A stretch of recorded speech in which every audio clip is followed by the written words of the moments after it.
Friends, तो कैसे हैं आप सब। आई होप आप सब अच्छे होंगे। स्वागत है आप सभी का आपके अपने चैनल जुनून पढ़ाई में। चलिए हम लोग अपनी एनसीईआरटी हिस्ट्री देख रहे हैं, जिसमें हमने क्लास 6 की हिस्ट्री चैप्टर 1 से चैप्टर 11 तक कंप्लीट कर ली है। अब हम क्लास 7 की हिस्ट्री को देख रहे हैं, जिसमें हमने चैप्टर 1 कल की वीडियो में ऑलरेडी कवर कर लिया है। आज जो है हम लोग चैप्टर 2 देखेंगे, और चैप्टर 2 का नाम क्या है तो आप देखिए, नए राजा और राज्य। तो आज हम ये वाला चैप्टर कंप्लीट कर लेंगे, तो पूरी वीडियो बहुत ध्यान से देखिए। आपको बहुत सारी नई नई चीजें जानने को मिलेंगी, और एग्जाम के पॉइंट ऑफ व्यू से भी ये बहुत ही इंपॉर्टेंट चैप्टर है। तो चलिए स्टार्ट करते हैं, देखते हैं आज का अपना पहला क्वेश्चन। और जो हमारा पहला क्वेश्चन है वो आपसे पूछ रहे हैं कि चोल वंश की स्थापना किसके द्वारा की गई थी। हमारे पास ऑप्शंस हैं राजराजा चोल, दूसरा है राजेंद्र चोल, तीसरा ऑप्शन है विजयालय चोल, और चौथा ऑप्शन है कुलोत्तुंग चोल। तो इसका जो सही आंसर हो जाएगा वो हो जाएगा हमारा ऑप्शन सी वाला, यानी कि विजयालय चोल। ऑप्शन सी जो है विजयालय चोल, इनके द्वारा चोल वंश की स्थापना की गई थी। कब की गई थी तो 9वीं शताब्दी में, ठीक है। तो विजयालय चोल के द्वारा चोल वंश की स्थापना जो की गई थी वो 9वीं शताब्दी में की गई थी, इस बात को भी याद रखिएगा। और ये जो विजयालय चोल हैं ये पल्लवों के सामंत थे, ठीक है। तो किसके सामंत थे? पल्लवों के सामंत थे, यानी कि पल्लवों के अधीन थे। बाद में फिर पल्लवों को पराजित करके ये जो है अपनी स्वतंत्र सत्ता स्थापित करते हैं और चोल वंश की स्थापना कर देते हैं। तो इसका जो सही आंसर हो जाएगा वो हो जाएगा ऑप्शन सी, विजयालय चोल। अगला क्वेश्चन हम लोग देखेंगे। यहाँ आपसे पूछ रहे हैं कि तंजौर में स्थित जो बृहदेश्वर मंदिर है, ये दरअसल बा में जो है री की मात्रा होगी, बृहदेश्वर ऐसे लिखा जाता है, इसमें बृहदेश्वर लिखा है जो कि गलत है। तो हमें ये भी ध्यान रखना चाहिए कि वर्तनी हम लोग थोड़ा शुद्ध शुद्ध देखें, ताकि कहीं अगर मतलब कि वर्तनी को पूछ लिया जाए हिंदी में तो हमसे गलती ना होने पाए, ठीक है। तो यहाँ क्या पूछा जा रहा है, कह रहे हैं कि तंजौर में स्थित जो बृहदेश्वर मंदिर है इसका निर्माण किनके द्वारा करवाया गया था। हमारे पास ऑप्शन क्या क्या है। पहला ऑप्शन है आपके पास राजराजा चोल, दूसरा ऑप्शन है राजेंद्र चोल, तीसरा है विजयालय चोल, और चौथा है कुलोत्तुंग चोल। तो ऑप्शंस लगभग वही हैं। इसका जो सही आंसर हो जाएगा वो हो जाएगा हमारा ऑप्शन ए वाला, यानी कि राजराजा चोल। तो जो राजराजा चोल हैं इनके द्वारा तंजौर में स्थित जो बृहदेश्वर मंदिर है उसका निर्माण करवाया गया था। ये 11वीं शताब्दी में कराया गया था। ये भी याद रखिएगा कि 11वीं शताब्दी में इनके द्वारा जो हमारा बृहदेश्वर मंदिर है वो स्थापित करवाया गया या बनवाया गया। एक बात और याद रखिएगा कि जो राजराजा चोल हैं ये चोल वंश के सबसे प्रतापी या शक्तिशाली शासक माने जाते हैं। और जो तंजौर में स्थित बृहदेश्वर मंदिर है, अगर आपसे कोई पूछ ले कि ये कौन सी शैली में बना है, कई बार यही पूछ लेते हैं कि कौन सी शैली में बना है, तो ये हो जाएगा हमारा द्रविड़ शैली। आप लोगों ने पढ़ा होगा, नहीं पढ़ा है तो अभी जान लीजिए कि मंदिर स्थापत्य की 3 शैलियां हैं, जिसमें आप देखेंगे नागर शैली, बेसर शैली और द्रविड़ शैली। तो नागर शैली के जो मंदिर हैं वो हमारे उत्तर भारत में बनाए जाते हैं। बेसर शैली जो है वो उत्तर भारत और दक्षिण भारत का मिला जुला, यानी कि द्रविड़ और नागर शैली का मिला जुला रूप है, जो कि मध्य भारत में बनाया जाता है इस तरह की मंदिर। और जो द्रविड़ शैली की मंदिर है वो आपको दक्षिण भारत में देखने को मिल जाएंगी। जैसे कि हमने आपको बताया कि बृहदेश्वर का जो मंदिर है वो द्रविड़ शैली में बनवाया गया था, ठीक है। एक और पॉइंट आप याद रखिएगा कि जो तंजौर का बृहदेश्वर मंदिर है इसको यूनेस्को की विश्व धरोहर स्थल की जो सूची आती है उसमें शामिल किया गया था 1987 में। ये मोस्ट इंपॉर्टेंट फैक्ट है इस क्वेश्चन से कि 1987 में इसको यूनेस्को की विश्व धरोहर स्थल की सूची में शामिल किया गया था। तो इसका जो सही आंसर हो जाएगा वो हो जाएगा हमारा ऑप्शन ए वाला, यानी कि राजराजा चोल के द्वारा तंजौर का बृहदेश्वर मंदिर बनवाया गया था। और ये तंजौर है कहाँ, तो ये तो हमने बताया ही नहीं कि ये तमिलनाडु में है, ठीक है। तमिलनाडु में ये तंजौर है, ठीक है। चलिए अगला क्वेश्चन हम लोग देख लेते हैं। और यहाँ आपसे पूछ रहे हैं कि दक्कन में किस राजवंश का उदय हुआ था। हमारे पास ऑप्शंस क्या क्या हैं, चालुक्य, राष्ट्रकूट, पल्लव या चंदेल। तो आप बताइए कि दक्कन वाला जो इलाका है वहां पे कौन से राजवंश का उदय हुआ था। तो इसका जो सही आंसर हो जाएगा वो हो जाएगा हमारा ऑप्शन बी वाला, यानी कि राष्ट्रकूट राजवंश जो है वो दक्कन वाले इलाके में थे, ठीक है, ऑप्शन बी। अगला क्वेश्चन देखिए, अगले क्वेश्चन में आपसे पूछ रहे हैं कि शुरुआत में यानी स्टार्टिंग फेज में जो राष्ट्रकूट वंश के लोग थे वो किसके अधीन थे, यानी कि शासक तो बाद में बने हैं, पहले ये किसी के सामंत थे। आपको बताना है कि ये किन के सामंत थे। हमारे पास ऑप्शंस क्या क्या है। पहला ऑप्शन है कि राष्ट्रकूट, दूसरा देखिए चालुक्य, तीसरा पल्लव और लास्ट में आप देखेंगे कि चंदेल। तो इसका जो सही आंसर हो जाएगा वो हमारा बी वाला हो जाएगा, यानी कि स्टार्टिंग में जो राष्ट्रकूट वंश के लोग थे वो चालुक्य के अधीन थे, यानी कि चालुक्यों के सामंत थे। तो इसका जो सही आंसर हो जाएगा वो हो जाएगा हमारा बी वाला। अब हम देख लेते हैं कि जो राष्ट्रकूट वंश है इसकी स्थापना किनके द्वारा की गई थी। तो जो राष्ट्रकूट वंश है इसकी स्थापना दंती दुर्ग के द्वारा की गई थी। कई बार जो है संस्थापकों का एक साइड जो है राजवंश दे देंगे और एक साइड संस्थापक दे देंगे। आपको मैच द फॉलोइंग में करने के लिए क्वेश्चन आ जाता है। कभी कभी सामने सामने लिखा रहता है, आपको बताना है कि कौन सा सही नहीं है, और कभी कभी ऐसे ही डायरेक्ट पूछ लेते हैं कि राष्ट्रकूट वंश के संस्थापक कौन थे। 4 ऑप्शन है आपके पास, उसमें से आपको सही टिक करना है। तो कई सारे मतलब की तरह से क्वेश्चंस पूछे जाते हैं। अगर आपको फैक्ट पता है तो आप इसको कर ले जाएंगे। तो हमने बताया कि राष्ट्रकूट वंश का जो स्थापना है वो किनके द्वारा की गई थी। तो ये दंती दुर्ग के द्वारा की गई थी और ये लोग चालुक्य वंश के सामंत हुआ करते थे। ठीक है, अगला क्वेश्चन हम लोग देखते हैं, क्वेश्चन नंबर 5। यहाँ आपसे पूछ रहे हैं कि अभिलेखों के अनुसार सभा की सदस्यता के लिए क्या आवश्यक है, यानी कि अगर कोई व्यक्ति सभा का सदस्य बनना चाहता था तो उसके लिए क्या क्या होना आवश्यक था। तो ये जो अभिलेख है आप देखेंगे कि हमारे चैप्टर में उत्तर मेरूर अभिलेख के बारे में बताया गया है। तो हम लोग उसी अभिलेख से हमने ये क्वेश्चन बताया है। और ये उत्तर मेरूर जो अभिलेख है ये कहाँ पे मिला है, तो ये तमिलनाडु में मिला हुआ है उत्तर मेरूर अभिलेख। ठीक है, और किससे संबंधित है, तो चोल वंश से संबंधित है, चोल वंश से संबंधित है। और इसी चोल वंश में जब ये उत्तर मेरूर अभिलेख चोल वंश से संबंधित है तो जाहिर सी बात है कि चोल वंश में जो सभा थी उसके बारे में ये क्वेश्चन पूछा जा रहा है। तो हम पहले आपको बता देते हैं कि चोल वंश में ये जो सभा शब्द था ये किसके लिए यूज होता था।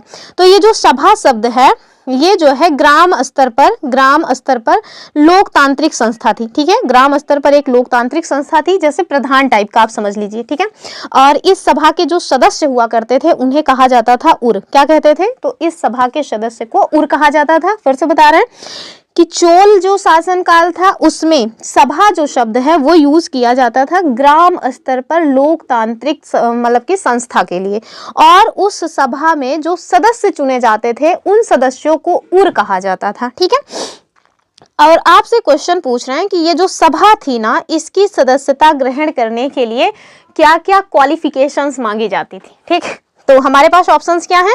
पहला कि वो भूमि का स्वामी होना चाहिए, तो सही बात है, भूमि का स्वामी होना चाहिए और ऐसी भूमि का स्वामी होना चाहिए जिससे टैक्स वसूला जाता हो। ऐसा नहीं कि सिर्फ मतलब कि गहन कृषि कर रहे हैं, सिर्फ खा पी रहे हैं, उससे इतना गुजर बसर हो जा रहा है, तो ऐसे वाली नहीं, उससे राज्य को जो है वो टैक्स कलेक्ट मतलब होता हो, तो फिर आपके पास वो जमीन है तो आप उसके लिए योग्य है। लेकिन केवल यही एक योग्यता नहीं थी, अन्य भी योग्यताएं थी, जैसे आपका अपना घर होना चाहिए। ठीक है, ऐसा नहीं कि आप किराए के घर पे रह रहे हैं और आपने बहुत सारे लैंड्स ले लिए हैं, तो ऐसा भी नहीं।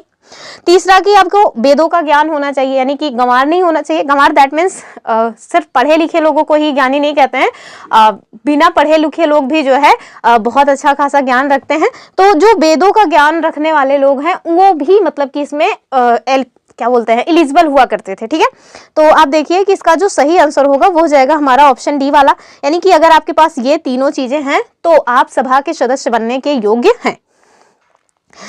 और अगला क्वेश्चन देखिए, उसी अभिलेख से ये क्वेश्चन भी बना है, अभिलेख से जो उत्तर मेरूर अभिलेख तमिलनाडु में मिला है चोल वंश का, उससे मैंने 2-3 क्वेश्चंस बनाए हैं, उनको देख लीजिए।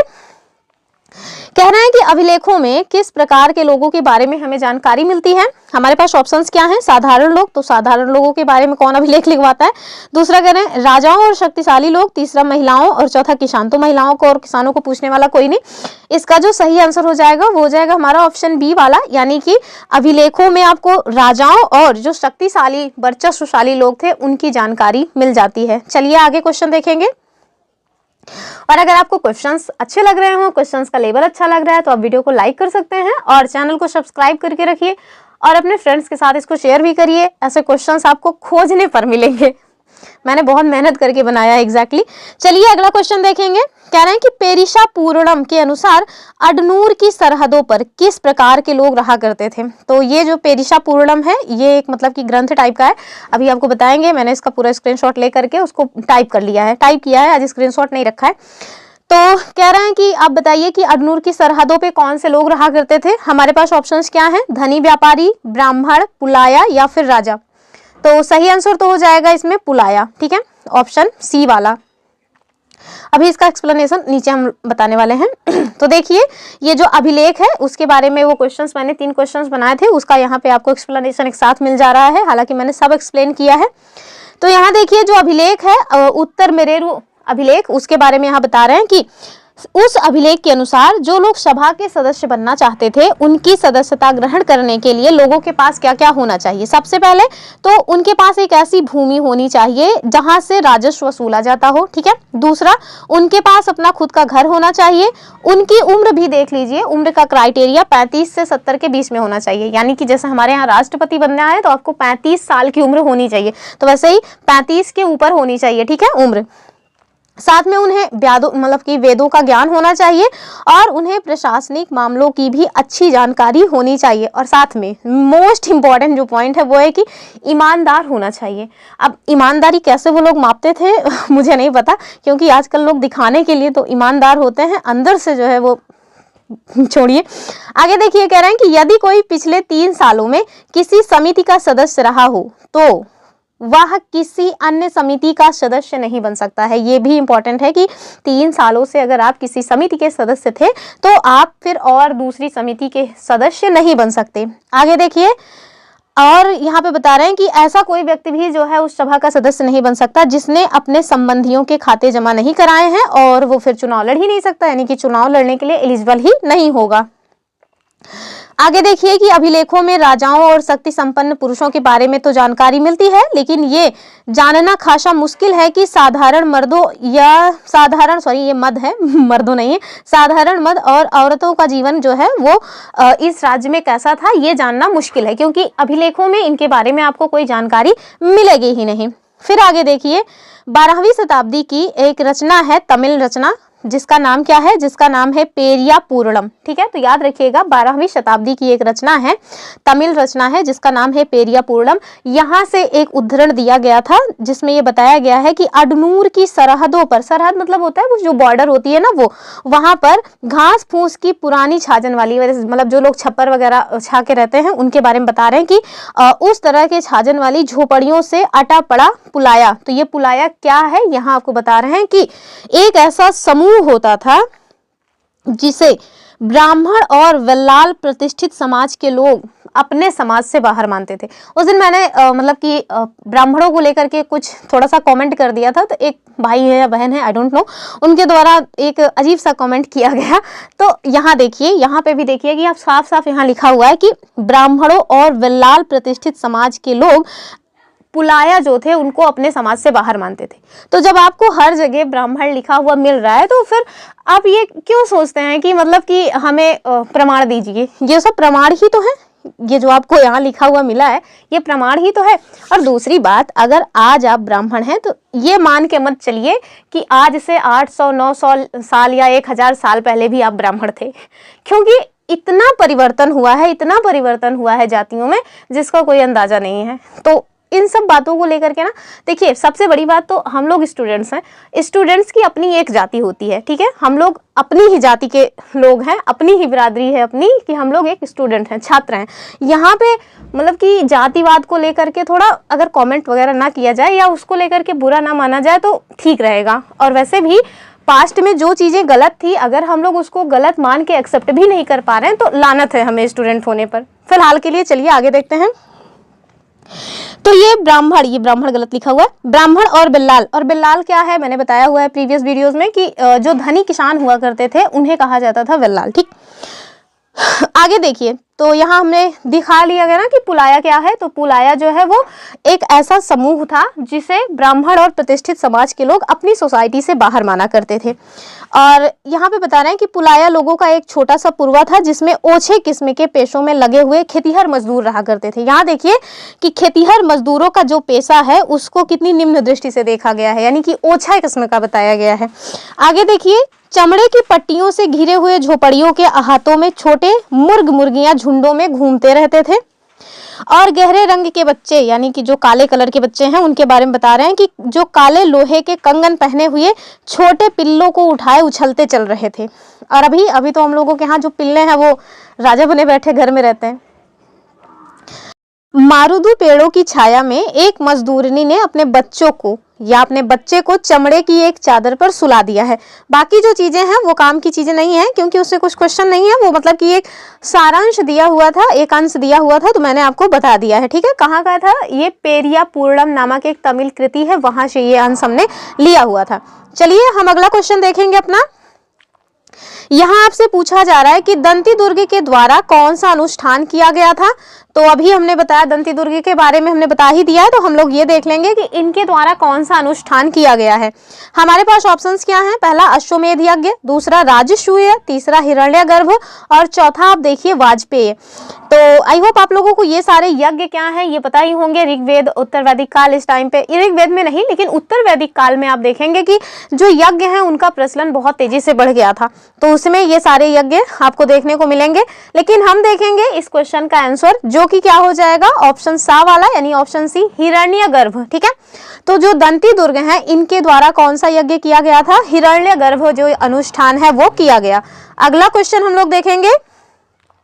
यहाँ आपसे पूछ रहे हैं कि जो हिरण्यगर्भ अनुष्ठान है ये क्यों किया जाता था, यानी कि इसका महत्व क्या था। हमारे पास ऑप्शंस क्या हैं? पहला कि राजा बनने के लिए, या दूसरा धार्मिक कर्मकांड, तीसरा जाति परिवर्तन और चौथा धन प्राप्ति।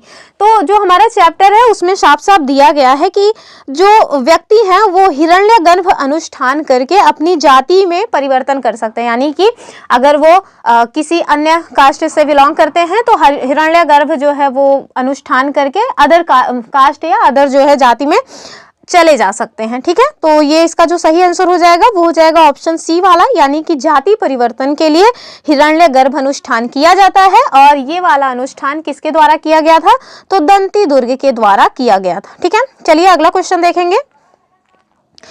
और जो हमारा अगला क्वेश्चन है वो आपसे पूछ रहे हैं एलोरा की गुफा के बारे में। तो हमारे चैप्टर में एलोरा की गुफा का गुफा नंबर 15 बना हुआ है चित्र, तो हम लोगों ने वहीं से क्वेश्चन लिया है। यहाँ आपको बताना है कि गुफा नंबर 15 के विषय में कौन सा कथन सत्य है। पहला ऑप्शन क्या है? एलोरा की गुफा 15 में विष्णु को नरसिंह अवतार में दिखाया गया है। बी वाले में कह रहे हैं एलोरा की गुफा 15 में ये जो है गुप्त काल की कृति है।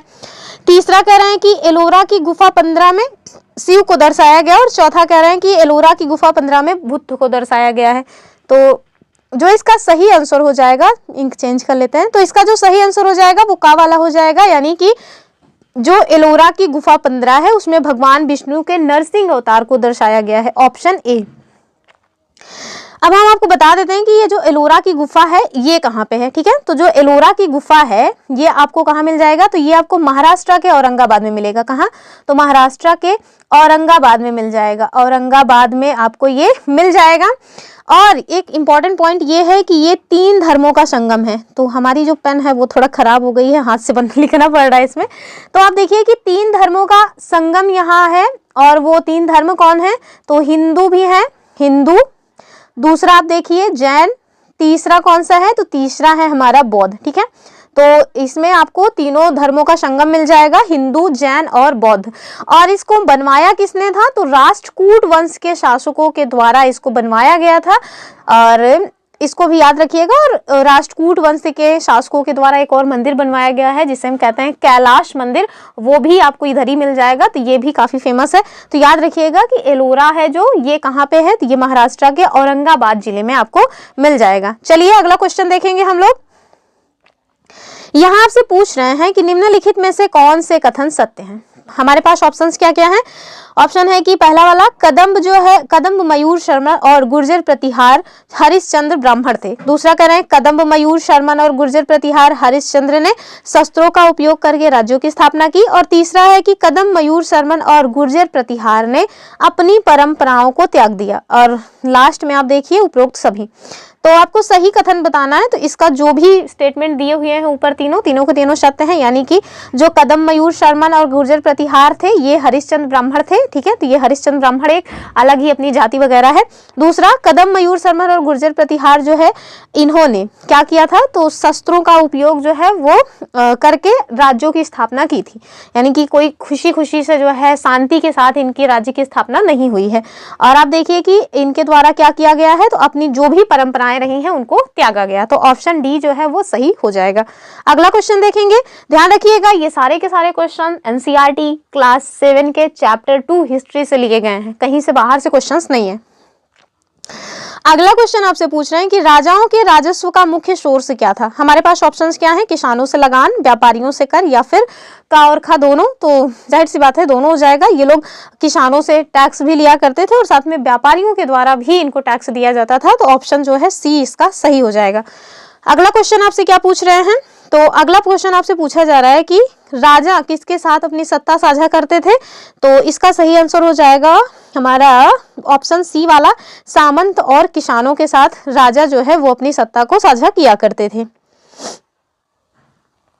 किसान और ब्राह्मणों के साथ। तो सामंत और किसानों के साथ, क्या इसका मैंने गलत बता दिया? नहीं, राजा जो है अपनी सत्ता सामंत, किसान और ब्राह्मणों के साथ साझा किया करते थे। तो ऑप्शन जो है वो सी वाला ही सही हो जाएगा, ठीक है। इसमें ब्राह्मण शामिल है, लेकिन ऐसा कोई ऑप्शन नहीं है ना जिसमें आप तीनों को दिया हो। तो इसका जो सही आंसर होगा ये यही हो जाएगा, ऑप्शन सी वाला। अगला क्वेश्चन देखिए, और जो हमारा अगला क्वेश्चन है वो आपसे पूछ रहे हैं कि चोल वंश के शासन काल में कितने प्रकार के टैक्स लगाए जाते थे। हमारे पास ऑप्शंस क्या क्या हैं, हमारे पास ऑप्शन है 400 से अधिक, दूसरा है कि 100 से अधिक, तीसरा 500 से अधिक, और लास्ट में आप देखिए 200 से अधिक। तो ये भी डायरेक्ट दिया हुआ है, ऐसे बॉक्स बना करके हमारे एनसीईआरटी की बुक में दिया है 400 कर करके। तो इसका जो सही आंसर हो जाएगा वो हो जाएगा ऑप्शन ए वाला, यानी कि चोल वंश के टाइम पीरियड में 400 से अधिक प्रकार के टैक्स लिए जाते थे। अगला क्वेश्चन देखिए, अगला क्वेश्चन में आपसे पूछ रहे हैं कि चोल काल में ही एक टैक्स लिया जाता था जिसका नाम था वेट्टी, और आपको बताना है कि ये जो वेट्टी कर है ये क्या था एग्जैक्टली। ये क्वेश्चन इंपॉर्टेंट है, इस टाइप का एक क्वेश्चन पूछा गया था यूपीएससी 2020-21 के आसपास में। और ये जो शब्दावलियां हैं ये पूछी जाती हैं ऑलरेडी, उसमें पूछा गया था हुंडी क्या है, हुंडी, ठीक है। तो वैसे ही याद रखिएगा कि हुंडी जैसे वहां पूछ लिया गया था वैसे कहीं भी पूछा जा सकता है कि वेट्टी क्या है। तो हमारे पास ऑप्शंस क्या है, नगद में दिया जाने वाला टैक्स, या फिर जबरन श्रम, तीसरा है भूमि पर लगाया जाने वाला टैक्स, चौथा आप देखिए व्यापार पर लगाया जाने वाला टैक्स। तो इसका जो सही आंसर होगा वो हो जाएगा हमारा ऑप्शन बी वाला, यानी कि जबरन श्रम। तो चोल काल में जबरन श्रम के रूप में भी एक टैक्स लिया जाता था जिसको बोला जाता था वेट्टी, ठीक है। अगला क्वेश्चन देखेंगे हम लोग, और अभी तक अगर आपने वीडियो को लाइक नहीं किया है तो प्लीज वीडियो को लाइक जरूर कर दें। अगला क्वेश्चन कह रहे हैं कि चोल काल में किन किन चीजों पर टैक्स लगाया जाता था। हमारे पास ऑप्शंस क्या क्या हैं, पहला है कि मकान, पेड़, संपत्ति, दूसरा ओनली भूमि पर, तीसरा सिर्फ व्यापार पर, चौथा सिर्फ मकानों पर। तो आप देखिए कि चोल काल में जब 400 प्रकार के टैक्स लिए जाते थे तो आपको लगता है कुछ छूटेगा, कुछ भी नहीं छूटता था, हर चीज पे। इवन अगर आप पेड़ पे चढ़ने के लिए सीढ़ी को यूज कर रहे हैं तो उसका भी आपको टैक्स देना पड़ता था। तो इस तरह से कुएं पे पानी भर रहे हैं उसका टैक्स, खेत में जो है कुछ काम कर रहे हैं उसका तो टैक्स देना ही पड़ता था। तो हर तरह का टैक्स लिया जाता था, मतलब टैक्स ही टैक्स था उस टाइम। जीएसटी टाइप का समझ लो ना, कि अगर 1 रुपए का टॉफी भी आप खा रहे हो तो आपको टैक्स देना है, तो इस टाइप का समझिए। तो ऑप्शन जो है ए वाला सही हो जाएगा कि मकान पे भी लेते थे, पेड़ पे भी लेते थे, संपत्ति पर भी टैक्स लिया करते थे, और टोटल 400 प्रकार के टैक्स लिए जाते थे। यहां देखिए अगला क्वेश्चन, तो हमारा जो 14 नंबर का क्वेश्चन है, कह रहे हैं कि चोल काल में जो टैक्स प्राप्त किया जाता था उसका उपयोग कहाँ किया जाता था। हमारे पास ऑप्शंस क्या हैं, पहला कि सिर्फ राजाओं की जरूरतों के लिए, तो गलत बात है, राजा की जरूरत अकेले के लिए टैक्स कैसे ले सकते हैं। दूसरा, राजा मंदिर और दुर्गों के निर्माण के लिए, तीसरा सिर्फ मंदिर के निर्माण के लिए, तो ये भी गलत हो जाएगा। चौथा आप देखिए सिर्फ दुर्गों के लिए, तो ये भी गलत हो जाएगा।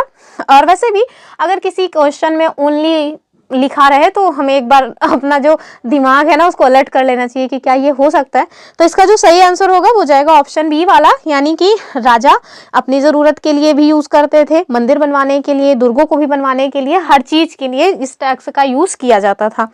अगला क्वेश्चन, क्वेश्चन नंबर 15, कह रहे हैं कि राजाओं के अधिकारी आमतौर पर किस तरह के परिवारों से आते थे। तो अब राजा के अधिकारी थे तो अब ऐसा तो है नहीं कि बहुत गरीब लोग हो जाएंगे, तो इसमें आप देखिए कि प्रभावशाली परिवारों से आते थे। तो ये जो मतलब कि बड़े घर के लोग, बड़े घर का दैट मीन्स जो धनी लोग हैं वही हर जगह अपना वर्चस्व साबित कर लेते हैं। ये कोई आज का नहीं, हमेशा का ही है। अब कुछ गिने चुने लोग अगर कहीं अपवाद स्वरूप पहुंच जाए तो वो अलग बात है, बाकी आप देखेंगे जिनका बैकग्राउंड अच्छा रहता है वही ज्यादा से ज्यादा मतलब कि किसी पोस्ट पर जा पाते हैं। अभी भी आपको ये चलन में देखने को मिल जाएगा। हम जैसे गरीब लोग बेचारे घर में झाड़ू पोछा ही करते रह जाते हैं। चलिए अगला क्वेश्चन हम लोग देखेंगे। और जो हमारा अगला क्वेश्चन है वो क्या कह रहा है, कह रहे हैं कि प्रशस्तियों में क्या जानकारी मिलती है। तो प्रशस्ति क्या होती है मैंने पहले ही बताया हुआ है इसके पहले वाले वीडियोस में। प्रशस्ति का मतलब होता है प्रशंसा करना, ठीक है। तो प्रशंसा करना, राजा वगैरह जो है अपना प्रशस्ति लिखवाया करते थे, अपने जो दरबारी लोग रहते थे उनके सामने या उनसे लिखवाते थे। तो इसका सही आंसर क्या होगा, पहले तो हमने ऑप्शन ही नहीं देखे। पहला कह रहे हैं कि शासक के वास्तविक जीवन के बारे में, ठीक है। दूसरा कह रहे हैं शासक के बारे में जो वो खुद दिखाना चाहता था। तीसरा शासक के परिवार के बारे में। तो इसका सही आंसर जो है ना वो हो जाएगा ऑप्शन बी वाला, यानी कि प्रशस्ति में वो लिखा जाता था जो शासक खुद चाहते थे कि लोग हमारे बारे में जाने। आपको बहुत ज्यादा छानबीन करके हमारे अच्छे बुरे हर कर्मों को नहीं दिखाना है, आपको केवल वो दिखाना है प्रशस्तियों में जो हम चाहते हैं कि लोग हमारे बारे में जाने। तो ऑप्शन जो बी है वो एकदम सही है। अगला क्वेश्चन देखेंगे।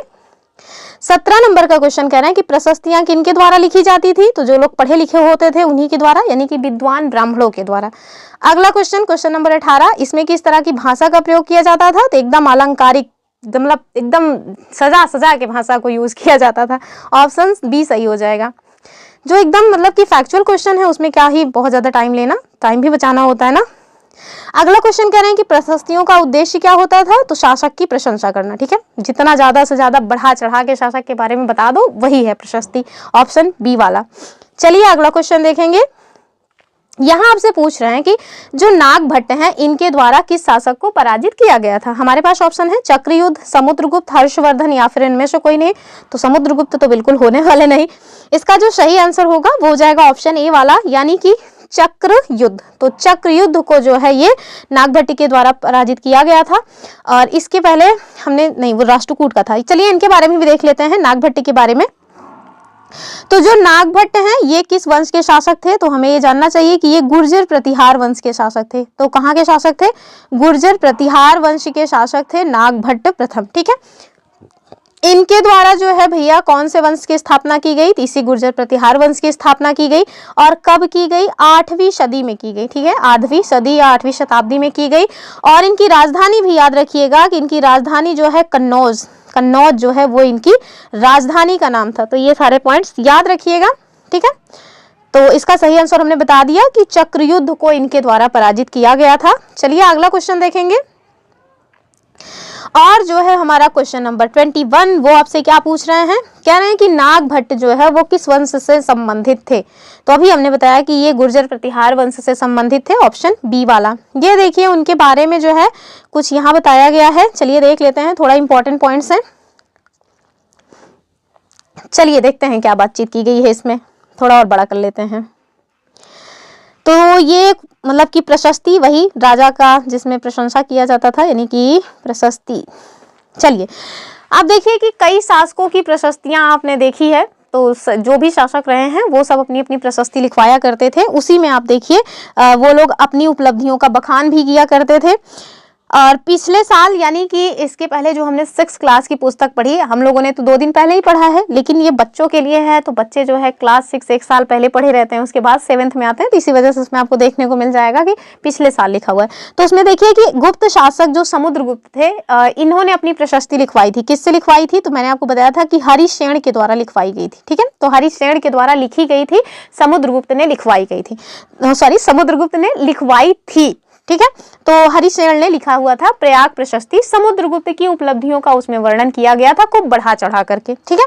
तो वैसे ही आगे देखिए बता रहे हैं आपसे कि संस्कृत में लिखी गई, ये मोस्ट इंपॉर्टेंट फैक्ट है इस मतलब कि इसका, इस पैराग्राफ का, कि संस्कृत में लिखी गई एक ग्वालियर जो कि मध्य प्रदेश में है प्रशस्ति पाई गई है, जो कि प्रतिहार नरेश नागभट्ट के कामों का वर्णन करता है। यानी कि जो ग्वालियर प्रशस्ति है जो कि मध्य प्रदेश में है, वो किनके जो है बारे में बताता है, तो प्रतिहार नरेश जो नागभट्ट हैं उनके बारे में बताता है। और कौन सी भाषा में लिखी गई है, तो संस्कृत भाषा में लिखी गई है। ठीक है, आगे देखते हैं कि इनके बारे में जो वर्णन किया गया है वो क्या है। तो सबसे पहले आंध्र आंध्र सैंधव, जिसको सिंध कहा जाता था उसको सैंधव बोल रहे हैं एग्जैक्टली। विदर्भ जो महाराष्ट्र का एक हिस्सा है वो, और कलिंग उड़ीसा वाला हिस्सा। ठीक है, उड़ीसा का प्राचीन नाम भी कलिंग था। तो यहाँ के राजा जो है वो नागभट्टी के सामने भैया कैसे थे, तो धराशायी हो गए थे। और कब, जब वो राजकुमार थे, अर्थात जब वो शासक नहीं बने थे, उसके पहले ही नागभट्ट ने आंध्र जो है सातवाहन जो है ना उनको बोला जाता है एग्जैक्टली। तो आंध्र सातवाहन, सैंधव जो सिंध के शासक थे वो, विदर्भ जो महाराष्ट्र का एक हिस्सा है वहां के शासक, और कलिंग के जो राजा थे वो उसी टाइम पे उनके सामने धराशायी हो गए, ढेर हो गए, जिस टाइम पे वो राजकुमार थे। तो राजा बनने के बाद तो बेचारे चूं चा ही नहीं कर सकते। आगे देखिए, उन्होंने कन्नौज के शासक चक्रयुद्ध को भी विजिट किया, अर्थात अभी ऊपर हमने देखा था ना चक्रयुद्ध के को इनके द्वारा पराजित किया गया था। तो वो कहाँ के शासक थे, तो कन्नौज के शासक थे। तो याद रखिएगा कि इनके द्वारा यानी कि नागभट्ट के द्वारा जो कन्नौज के शासन चक्रयुद्ध थे, कन्नौज के शासक, उनको भी पराजित किया गया। ठीक है, यहाँ आगे फिर आपको बता रहे हैं कि उन्होंने यानी कि जो नागभट्ट हैं उनके द्वारा बंगाल का हिस्सा, अनर्त जो कि गुजरात का हिस्सा, मालवा मध्य प्रदेश का हिस्सा, किरात वनवासी, तुरुस्क तुर्क, वत्स मत्स्य दोनों उत्तर भारत के राज्य राजाओं को भी पराजित किया गया। तो ये जो क्वेश्चन, ये जो आप देख रहे हैं ना, जैसे वंग, तो ये वंग क्या है, तो एक बंगाल का हिस्सा है। ये मैच द फॉलोइंग में क्वेश्चन बन सकता है। अनर्त किसको कहते हैं, तो गुजरात का एक हिस्सा है अनर्त। यहाँ देखिए मालवा, तो ये मध्य प्रदेश का हिस्सा है। इधर देखिए किरात वनवासी, तुरुस्क तो तुर्कों को कहते हैं, वत्स और मत्स्य ये दोनों उत्तर भारत के राज्य हैं। तो ये मतलब जो राज्य आप देख रहे हैं ना, ये ऑलरेडी मैच द फॉलोइंग में क्वेश्चंस बन सकता है। कौन सा सही सुमेलित है या कौन सा अशुमेल है, इस तरह से क्वेश्चंस ये बन सकते हैं। तो इसको याद रखिएगा। चलिए हम लोग अगला क्वेश्चन देखेंगे। और यहाँ आपसे क्या पूछ रहे हैं, यहाँ कह रहे हैं कि कल्हण ने अपनी रचना में किस किस स्रोत का उपयोग किया है। अब हमारे पास ऑप्शंस क्या हैं, शिलालेख, दस्तावेज, प्रत्यक्षी के वर्णन या प्रत्यक्षदर्शी के वर्णन या फिर उपरोक्त सभी। तो इसका जो है आंसर हो जाएगा उपरोक्त सभी। अब हम देख लेते हैं जो कल्हण है, एक क्वेश्चन और है उसको भी देख लेते हैं पहले। तो दूसरा कह रहे हैं यानी कि 23 नंबर का, कि कल्हण की रचना किस विषय पर केंद्रित है। हमारे पास ऑप्शंस क्या क्या है, कश्मीर के राजाओं का इतिहास, दूसरा है कि भारत के सभी राजाओं का इतिहास, तीसरा कश्मीर की संस्कृति, और चौथा आप देखिए कि कश्मीर का भूगोल। तो इसका जो सही आंसर हो जाएगा वो हो जाएगा हमारा ऑप्शन आ वाला, यानी कि कश्मीर के जो शासक रहे हैं उनका इतिहास आपको इसमें देखने को मिल जाएगा। अब जब कश्मीर के शासक का इतिहास है तो जाहिर सी बात है कि वहाँ की संस्कृति, वहाँ का जो भौगोलिक पर्यावरण है वो सारी चीजें इसमें समाहित हो ही जाएंगी। तो इसका सही आंसर आ वाला हो जाएगा। अब हम देख लेते हैं कि जो कल्हण है इनके द्वारा आखिर रचना कौन सी की गई थी। तो जो इनकी रचना है वो है राजतरंगिणी। ठीक है, कौन सी है, राजतरंगिणी।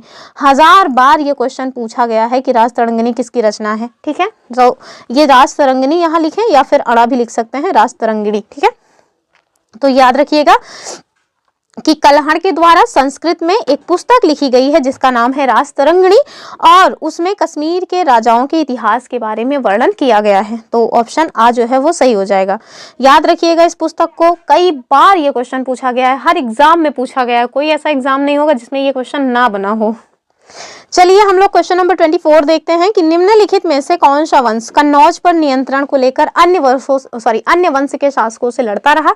हमारे पास ऑप्शंस क्या हैं, पहला ऑप्शन देखिए गुर्जर प्रतिहार, दूसरा राष्ट्रकूट, तीसरा पाल और उपरोक्त सभी। तो उपरोक्त सभी हो जाएगा ऑप्शन डी वाला।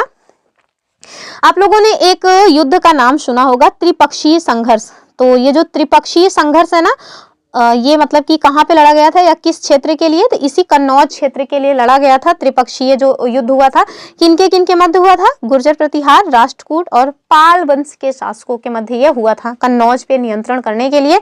तो इसका सही आंसर क्या हो जाएगा, ऑप्शन डी वाला। ये क्वेश्चन भी बहुत इंपॉर्टेंट है, कई बार पूछा गया है। ऐसे ही डायरेक्ट पूछा जाता है कि त्रिपक्षीय संघर्ष में कौन शामिल नहीं थे या त्रिपक्षीय संघर्ष के हिस्से में कौन नहीं थे। तो याद रखिएगा कि पाल, प्रतिहार और राष्ट्रकूट शामिल थे, तो अदर जो होंगे वो नहीं होंगे। अगला क्वेश्चन हम लोग देख लेते हैं। यहाँ आपसे पूछ रहे हैं 25 नंबर के क्वेश्चन में कि महमूद गजनवी ने किस मंदिर को लूटा था। हमारे पास ऑप्शंस क्या क्या हैं, काशी का विश्वनाथ मंदिर, सोमनाथ मंदिर, रामेश्वरम जो कि तमिलनाडु है वो वाला, या फिर जगन्नाथ उड़ीसा का मंदिर। तो ये भैया ऑप्शन बी हो जाएगा। गुजरात का जो सोमनाथ मंदिर है उसको जो है तहस नहस कर दिया था किसने, तो महमूद गजनवी ने। कब किया था, तो 1026 ईस्वी में किया था। और ये काशी विश्वनाथ मंदिर आपको वाराणसी में मिल जाएगा। रामेश्वरम मंदिर आपको तमिलनाडु में मिलेगा और जगन्नाथ मंदिर जो है वो आपको पुरी उड़ीसा में मिल जाएगा। ठीक है, तो ये सारे ऑप्शन अदर हैं। बी वाला इसका जो है वो सही आंसर हो जाएगा। और कब लूटा था, मैंने बता दिया 1026 ईस्वी में लूटा था। चलिए अगला क्वेश्चन देखते हैं। कह रहे हैं कि महमूद गजनवी के साथ कौन सा विद्वान था जो भारत आया था। हमारे पास ऑप्शंस क्या है, चाणक्य, किसी कीमत पे ही नहीं होगा ये। दूसरा करें अलबरूनी, तीसरा करें आर्यभट्ट, तो ये भी असंभव है। आर्यभट्ट के बारे में बहुत सारे पॉइंट्स मैंने आपको बताए हैं प्रीवियस वीडियोस में। और लास्ट में कह रहे वारामिहिर, तो ये सारी बातें गलत है। इसका जो सही आंसर हो जाएगा वो हो जाएगा अलबरूनी। ठीक है, तो अलबरूनी जो है ये सही हो जाएगा। चलिए इनके बारे में कुछ देख लेते हैं।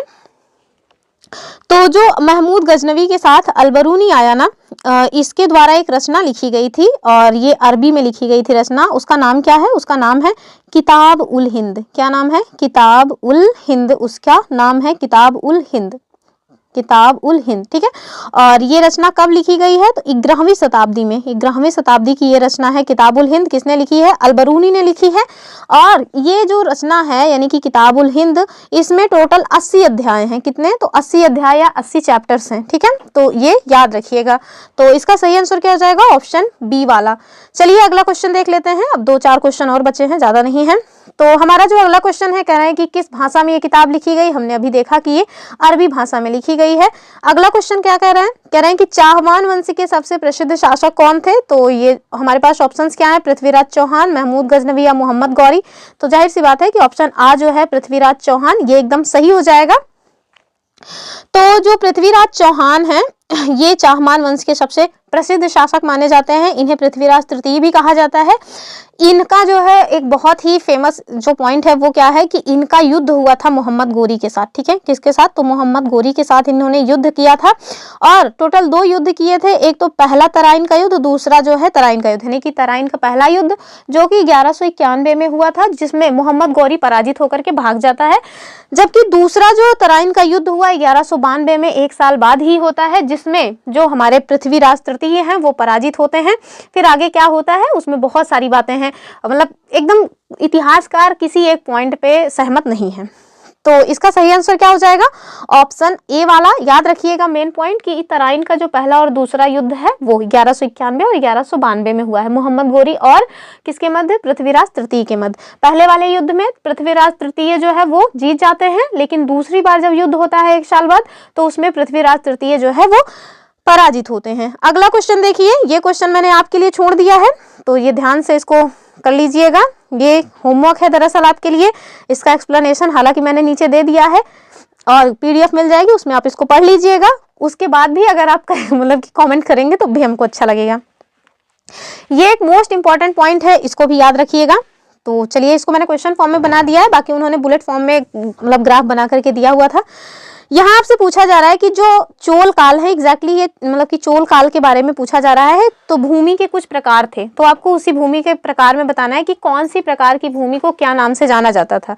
हमारे पास पहला ऑप्शन है वेल्लन वगाई। तो ये जो वेल्लन वगाई है ये कौन सी भूमि थी आपको बताना है। हमारे पास ऑप्शंस क्या हैं कि ब्राह्मणों को दान में दी गई भूमि, दूसरा गैर ब्राह्मण किसान स्वामियों की भूमि, या फिर किसी विद्यालय के रखरखाव के लिए दी गई भूमि, या मंदिर को उपहार में दी गई भूमि।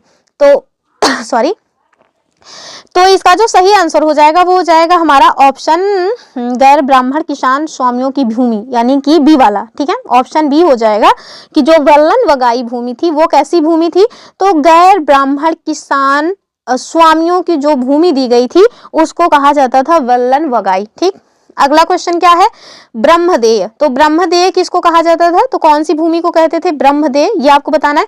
कह रहे हैं कि गैर ब्राह्मण किसान स्वामियों की भूमि, ऊपर बता दिए तो ये तो होगा ही नहीं, अब इसी 3 में आपको देखना है। कह रहे हैं कि ब्राह्मणों को उपहार में दी गई भूमि, तो ब्रह्मदेय से देखिए थोड़ा थोड़ा कनेक्ट हो रहा है ना कि ब्राह्मणों को जो उपहार में भूमि दी जाती होगी उसको ब्रह्मदेय कहते हैं। तो इसका सही आंसर भी यही हो जाएगा। अगला देखिए, तो अगली जो शब्दावली है वो क्या है, वो है शालाभोग। आपको बताना है कि शालाभोग किसको कहते थे, कौन से प्रकार की भूमि थी। तो ब्राह्मणों को दान में भी दे गई भूमि, ये तो ब्रह्मदेह है तो ये भी कट गई, गैर ब्राह्मण वाला भी नहीं होगा। अब देखिए इन दोनों में क्या हो जाएगा, तो जो शालाभोग है वो विद्यालय के रखरखाव के लिए जो भूमि दी जाती थी उसको कहते थे। ऑप्शन सी वाला ठीक हो जाएगा।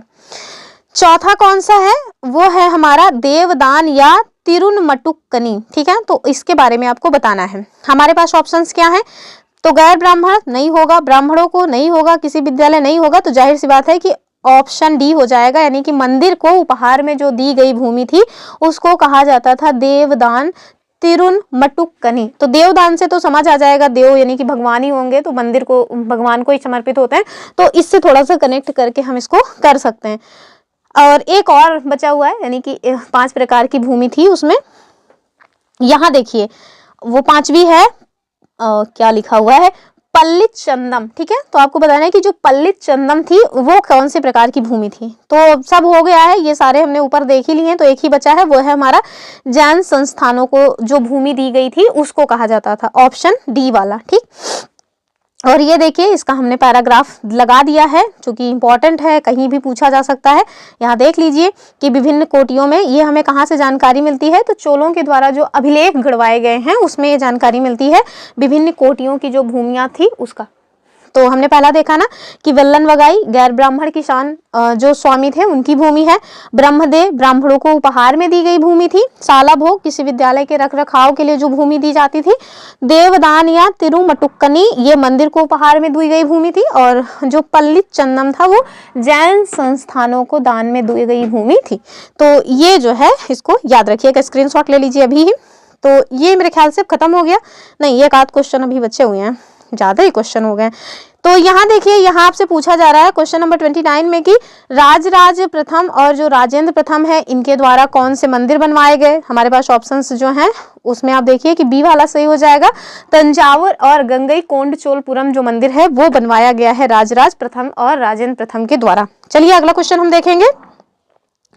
यहाँ आपसे पूछ रहे हैं कि चोल मंदिर के आसपास किस प्रकार की गतिविधियां हुआ करती थी, तो इसका बी वाला हो जाएगा, शिल्प उत्पादन और व्यापार। अगला क्वेश्चन देखिए, तो हाँ अब खत्म होने वाला है, तो लास्ट है ये। यहाँ देख लीजिए थोड़ा सा इंपॉर्टेंट पॉइंट था तो मैंने इसको खुद से वैसे ही लगा दिया है। तो देखिए जो भव्य मंदिर और कांस्य मूर्ति कला है इसके बारे में बताया गया है यहाँ पे। तो यहाँ देखिए कि राजराज और राजेंद्र प्रथम के द्वारा बनवाए गए जो तंजावुर और गंगईकोंडचोलपुरम के मंदिर हैं वो स्थापत्य और मूर्ति कला की दृष्टि से एक चमत्कार है। काफी भव्य मंदिर जो है बनवाए गए हैं चोलों के टाइम पे। तो आप याद रखिएगा, एक स्टेटमेंट भी दिया जाता है कि चोलों ने जो है वो राक्षसों की तरह सोचा और जौहरियों की तरह निर्माण किया, यानी कि उन्होंने जो मंदिर बनवाए वो बहुत विशाल विशाल बनवाए और साथ में मतलब कि जौहरियों की तरह निर्माण किया, अर्थात जो उसकी बारीकी है, उसकी जो डिजाइन्स वगैरह हैं उसको उन्होंने बहुत बारीकी से किया, यानी कि उत्कृष्ट नमूना है मंदिर स्थापत्य का। तो आगे एक दो पॉइंट्स हैं, जैसे चोल मंदिर जो है वो अक्सर अपने आसपास विकसित होने वाली जो बस्ती हैं उनके केंद्र बने और ये शिल्प उत्पादन के केंद्र के रूप में भी माने गए। ये मंदिर शासकों और अन्य लोगों के द्वारा जो दी गई भूमि थी उससे संपन्न हुए और इस भूमि की उपज जो है उन सारे विशेषज्ञों का निर्वाह करने में खर्च होती थी जो कि मंदिर के आसपास रहते थे और उनके लिए कामकाज किया करते थे। और वो लोग कौन थे, तो जैसे पुरोहित हो गए यानी कि पंडित जी, दूसरे मालाकार जो लोग माला वगैरह बनाते हैं, माली जिनको हम कहते हैं, बावर्ची जो लोग भोजन बनाते थे, प्रसाद बनाते थे, तो लोग आते हैं तो उनको प्रसाद भी तो देना है, और साथ में मेहतर यानी कि जो साफ सफाई करने वाले लोग थे वो। तो ये रही है बातें। यहाँ देखिए आपको गंगईकोंडचोलपुरम का मंदिर भी दिखा दिया गया है, देख लीजिए, आप देखकर ही समझ रहे होंगे कि कितनी प्यारी मंदिर है। खोजे खोजे नहीं मिलने वाली हम लोगों के यहाँ, नॉर्थ इंडिया में तो बिल्कुल भी नहीं मिलेगी, हम लोगों के आसपास तो जिस तरह की मंदिर है भगवानी है। तो ये गंगईकोंडचोलपुरम का मंदिर है, इसको आप देख लीजिए। यहाँ से बताया भी गया है कि इस मंदिर में छत जो है वो जिस तरह से क्रमशः ऊपर जाते जाते देखिए पतली होती गई है, देखिए ऊपर जाते हुए पतली होती गई है। इसको आप मतलब गौर से देखें और ये देखिए जो बाहरी दीवार है इसको सजाने का जो तरीका है, ये सारी चीजें एकदम उत्कृष्ट हैं, ठीक है। तो इस बात को याद रखिएगा।